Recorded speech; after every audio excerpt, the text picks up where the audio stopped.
Have you ever had to choose between heating your home and putting a hot meal on the table? For a growing number of people across Britain, this isn't a hypothetical question. It's a daily, heartbreaking reality. Welcome to the sharp end of the UK's cost of living crisis. A storm that's been gathering for years and is now hitting millions of households with full force. So when did this all begin? While the recent spikes in energy prices and grocery bills might feel sudden, the roots of this crisis run deep. Many experts point back to the decade of austerity following the 2008 financial crash. Years of stagnant wages, cuts to public services, and changes in the social security system slowly eroded the financial buffer for many families. Then came the economic shock of the pandemic, followed swiftly by global supply chain disruptions and the war in Ukraine, which sent energy and food prices soaring.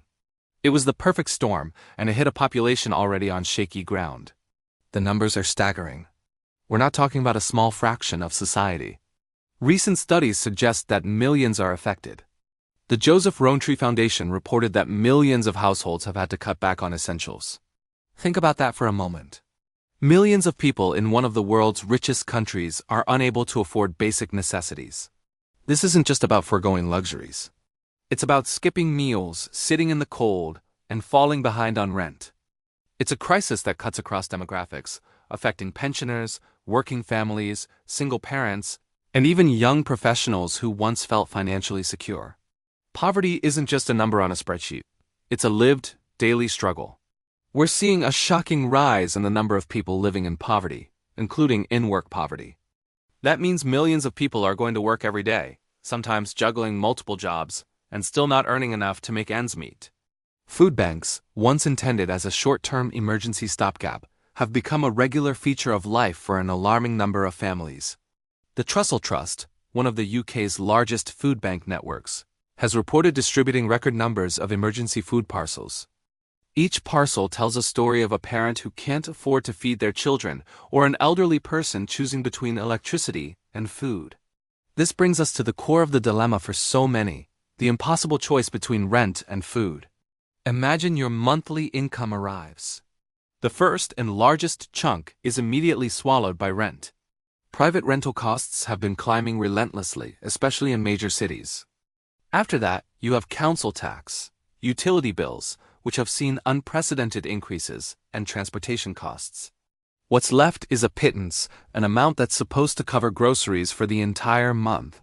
But with food inflation hitting double digits, that money just doesn't stretch. A weekly shop that used to cost £50 now costs £60 or £70. So, what gives? People start buying less, opting for cheaper, less nutritious food, or simply skipping meals altogether to ensure their children have something to eat. This isn't just about financial hardship. It's a public health crisis in the making, with long-term consequences for physical and mental well-being. How did we get here? It's a complex web of factors. As we mentioned, wage growth has failed to keep pace with inflation for over a decade. For the average worker, their pay packet simply doesn't buy what it used to.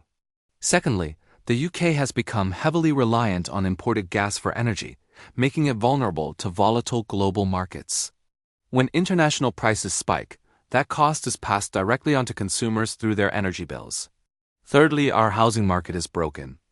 A chronic shortage of affordable social housing has pushed more and more people into the expensive and insecure private rental sector, where rents can rise dramatically with little warning.